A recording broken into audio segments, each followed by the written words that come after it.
komposisi yang tertera di label atau di kemasan itu haruslah sesuai dengan yang mereka ajukan atau yang terdaftar di Kementerian Pertanian. Artinya yang ada di label atau kemasan itu harus sesuai dengan SK yang terdaftar di Kementerian Pertanian. Nah, untuk mutu pupuk ini, pupuk bersubsidi, secara berkala itu kita lakukan ya, dan kita evaluasi tentunya. Nah, jikalau ditemukan nanti yang tidak sesuai mutunya atau mungkin di bawah dari batas toleransi untuk NPK gitu. Nah, ini akan kita berikan tindak lanjut berikutnya. Kemudian jumlah dan jenis pupuk yang beredar ini kita juga melakukan pengawasan di lapangan ya, termasuk juga yang diimpor ataupun yang digunakan di secara regional ya di Indonesia. Kemudian untuk pupuk subsidi yang paling jelas adalah harga. Nah, karena pupuk subsidi ini harus sesuai dengan HET. Nah, nanti untuk temuan-temuan atau hasil pengawasan kita di lapangan nanti berikutnya akan saya sampaikan. Karena ternyata alokasi dan penyaluran pupuk bersubsidi yang tadi secara teknis telah disampaikan oleh Dinas Tanaman Pangan dan Hortikultura Provinsi Jawa Barat ya, Pak Yus, dan juga dari PIHC ya, yang juga menyampaikan secara teknisnya. Baik, next. Nah, untuk pestisida kurang lebih hampir sama ya, hampir sama dengan objek pengawasan pupuk ya.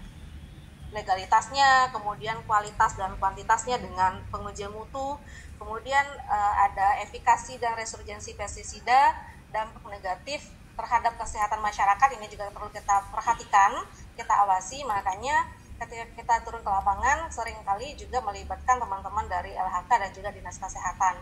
Kemudian dampak lingkungan, kemudian juga sarana dan peralatan. Itu untuk objek dari pestisida. Baik, berikutnya. Next. Nah, ini tata cara pengawasan yang sudah kami lakukan, dan saya rasa mungkin teman-teman di lapangan baik dari dinas provinsi maupun kabupaten kota juga telah melakukan hal yang sama. Yang pertama, kita melakukan ke tingkat produsen, distributor, ke gudang, ke kios ataupun langsung ke petani ya. Kalau untuk pupuk bersubsidi tentu dari lini 1 sampai ke lini 4. Dan bahkan juga sampai kepada petani penerima dari pupuk bersubsidi itu sendiri. Ya, kita datangi secara langsung, kita melihat berikutnya, melihat kemasan atau label yang jelas semua komponen yang harus ada di label atau kemasan itu harus ada gitu, yang sesuai dengan Permentan 01 tahun 2019 itu untuk pupuk organik, pupuk hayati dan juga pembenar tanah. Ya, kemudian Permentan 36 tahun 2017 itu untuk pupuk anorganik. Saya rasa itu acuan pupuk subsidi juga sama dengan itu. Kemudian untuk pestisida acuannya adalah Permentan 43 tahun 2019. Kita lihat apakah semuanya harus ada gitu ya, batch number-nya, kode produksi kalau untuk pupuk, masa edarnya, kemudian expire date-nya, kemudian hara, alamat perusahaan dan seterusnya. Nah, itu kita perhatikan satu persatu dalam kemasan ataupun label pupuk dan pestisida. Kemudian kita melihat kuantitasnya, baik secara fisiknya gitu ya. Kita lihat bentuknya, baunya, ya, warnanya,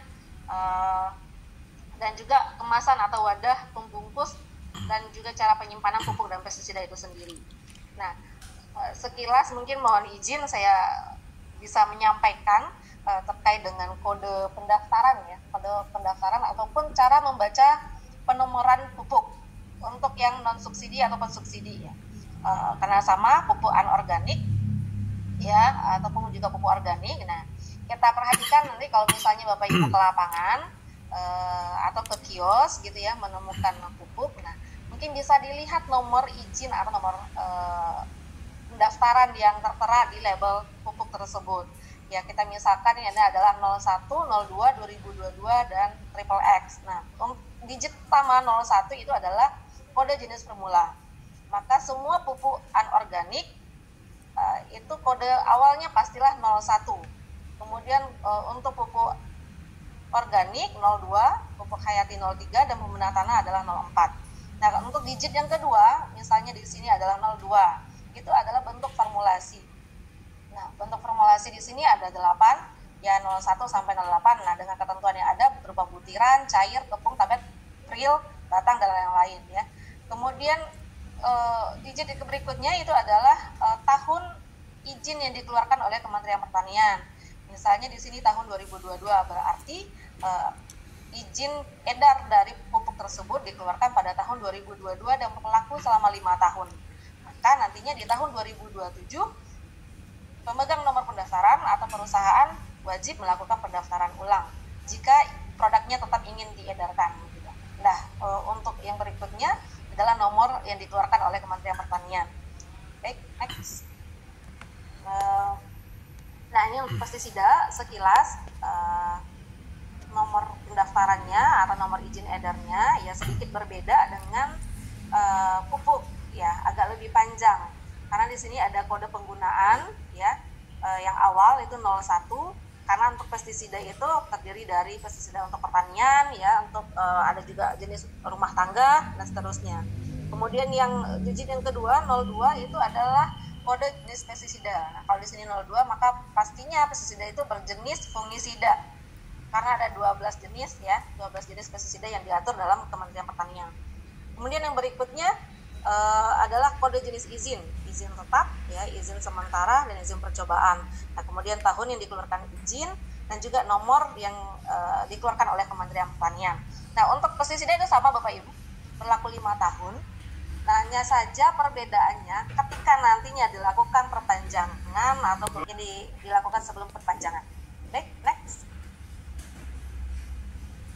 Nah, mungkin sekaligus menjawab tadi ada pertanyaan sebelum kami masuk ke berikutnya ya, mengenai pestisida, bahan aktif pestisida yang dilarang atau yang tidak diperbolehkan dipergunakan ataupun diedarkan di Indonesia. Nah, Bapak Ibu mungkin bisa ini mengacu ke Permentan 43 tahun 2019 ya tentang pendaftaran pestisida. Di sana bisa terlihat di lampiran 1 ada 103 jenis bahan aktif yang saat ini tidak diperbolehkan atau dilarang edar, dilarang digunakan di Indonesia. Kemudian bahan tambahan itu ada 25 jenis. Nah, mungkin Bapak Ibu nantinya selepas kegiatan ini bisa melihat ya, Permentan 43 tahun 2019 tentang pendaftaran pestisida. Nah, kalau yang paling banyak mungkin selama ini kita mendengar endosulfan. Nah, itu sudah jelas dilarang di Indonesia, tidak boleh lagi digunakan. Ada juga jenis lain yang sebenarnya dilarang tapi dilarang jika tidak diawasi, artinya adalah penggunaan pestisida secara terbatas. Itu yang paraquat di klorida dan glifosat. Nah, ini adalah termasuk pada jenis pestisida terbatas, penggunaannya secara terbatas. Baik, untuk berikutnya tadi kita lakukan pengawasan secara langsung. Nah, Bapak Ibu, kita juga melakukan pengawasan secara tidak langsung. Tentunya kita melakukan koordinasi melalui KP3, baik KP3 provinsi, kemudian kabupaten kota, atau kita melakukan koordinasi dengan produsen. Kita melihat laporan dari produsen karena ada laporan produksi, dan kita evaluasi setiap 6 bulan sekali. Bapak Ibu, setiap perusahaan pemegang nomor pendaftaran itu wajib melakukan laporan produksi per 6 bulan gitu ya. Jadi dalam 1 tahun itu ada 2 bulan laporan, 2 kali laporan. Kemudian kita bisa juga mendapatkan laporan dari distributor, kemudian dari petani ataupun masyarakat pengguna. Nah, saat ini dari 2021 kita sudah memiliki call center KP3 Pusat, Bapak Ibu, dengan HP nomor yang tertera.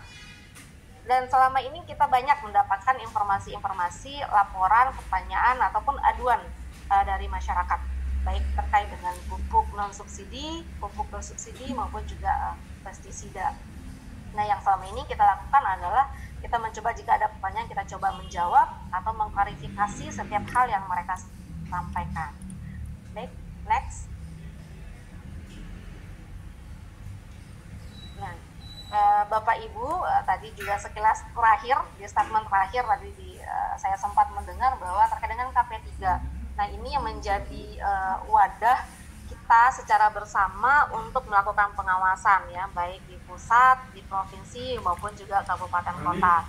Karena dalam struktur KP3 itu sendiri terdiri dari lintas sektor yang terlibat ya, baik dalam pupuk bersubsidi maupun pupuk non subsidi dan juga pestisida. Di antaranya adalah Kementerian Perdagangan, Kementerian Perindustrian ya, Kementerian Kesehatan, kemudian Kementerian Keuangan, itu tidak masuk dalam KP3 tapi kan terlibat dalam bersubsidi ya.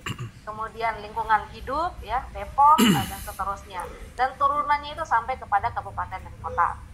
Nah, terkait dengan KP3 ini Bapak Ibu, tahun ini memang berbeda ya di tahun sebelumnya, karena di tahun 2023 kita mendapatkan anggaran KP3 gitu ya.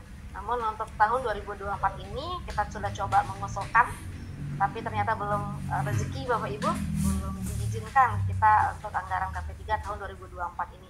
Ya mudah-mudahan kita terus berusaha mengupayakan, mudah-mudahan nantinya di tahun berikutnya, tahun 2025, kita kembali mendapatkan alokasi anggaran untuk Komisi Pengawasan Pupuk dan Pestisida. Karena memang tidak hanya di Jawa Barat tentunya ya, seluruh Indonesia sangat membutuhkan dukungan operasional ini dalam menjalankan kegiatan pengawasan pupuk dan pestisida di lapangan. Baik, next. Nah, ini mungkin bisa kita informasikan dampak beredarnya pestisida dan pupuk secara umum ya, yang ilegal. Ilegal artinya tidak sesuai dengan ketentuan, mutunya tidak jelas, apalagi tidak terdaftar di Kementerian Pertanian. Pastinya merugikan petani dan dampaknya luas, mempengaruhi ketahanan pangan nasional. Ya, merugikan petani artinya ketika dia tidak terdaftar, misalnya untuk pupuk non subsidi tidak terdaftar, nah kita tidak bisa mengklaim apakah kandungan yang tertera yang ada di pupuk tersebut itu benar NPK atau tidak. Nah, ini yang pertama. Kemudian yang kedua, kita tidak bisa memastikan kualitas dan komposisinya. Nah, ini jelas tentunya akan merugikan petani ketika itu diaplikasikan ke lahan pertaniannya masing-masing. Kemudian yang pastinya juga merugikan produsen yang dipalsukan produknya. Pernah Bapak Ibu, pengalaman kami selama ini melakukan pengawasan pupuk dan pestisida ya, ada produk yang dipalsukan atau mungkin diserupai ya. Nah, tentunya ini akan merugikan oleh produsen yang asli gitu ya, yang pemilik asli itu akan merasa dirugikan karena produknya dipalsukan. Di pasaran itu ditemukan produk yang lain dan ternyata itu bukanlah produksi dari perusahaannya sendiri. Nah, ini ada kita temukan yang demikian. Kemudian secara ekonomi merugikan negara dengan tidak masuknya pajak produksi penjualan, dan pastinya juga akan berisiko terhadap kesehatan individu dan lingkungan jika itu tidak terdaftar atau tidak legal Bapak Ibu. Next. Nah, ini kegiatan pengawasan pupuk bersubsidi yang telah kita lakukan dari beberapa tahun belakangan ini, baik secara instansi ya maupun secara terpadu ya. Yang pertama itu melakukan pengawasan penyaluran pupuk bersubsidi di lini 4 secara terpadu dengan Satgasus Bareskrim Polri. Yang tadi disampaikan bahwa kita juga bekerja sama dengan Satgasusdah ya, Bareskrim Polri dari tahun 2022 terbentuk ya, yang langsung dibawa dari Polri ya. Nah, ini kita lakukan secara terpadu beberapa kali ke beberapa daerah ya untuk melakukan pengawasan ya. Kita melihat secara langsung mengenai aplikasi dan penggunaan dan juga sampai kepada distribusi pupuk bersubsidi itu sendiri. Dan hasilnya adalah adanya rekomendasi dan beberapa saran perbaikan ke depan ya. Kemudian kita juga melakukan pengawasan mutu pupuk ya. Beberapa kali kita pernah melakukan pengambilan sampel pupuk bersubsidi untuk kita kemudian diujikan di laboratorium ya. Dan hasilnya pernah kita menemukan memang Bapak Ibu hasil pupuk, hasil uji mutunya itu tidak sesuai dengan yang seharusnya ya. Untuk beberapa pupuk itu kita temukan yang demikian ya, NPK kemudian organik pernah di tahun 2021 dan 2022. Nah, ini tidak sesuai dengan mutu atau yang seharusnya. Nah, kita pernah melakukan menyampaikan surat ya, kita sampaikan bahwa hasilnya ternyata itu tidak sesuai atau mutunya berkurang dari yang seharusnya. Nah, ini menjadi catatan dan perbaikan bahwa memang ini kita perlu perhatikan, kita menjamin mutu pupuk itu memang sesuai dengan ketentuan ya. Kemudian kita berkoordinasi dengan KP3 provinsi ya, dan juga kabupaten kota yang bisa kita lihat melalui laporan KP3 yang dilaporkan kepada KP3 pusat. Ya, baik, berikutnya. Nah, untuk pestisida, kita juga secara terpadu melakukan pengawasan pestisida baik di tingkat produksi ke perusahaan gitu ya, kemudian ke tingkat distributor dan juga ke kios dengan mekanisme pengawasan yang tadi saya sampaikan ya.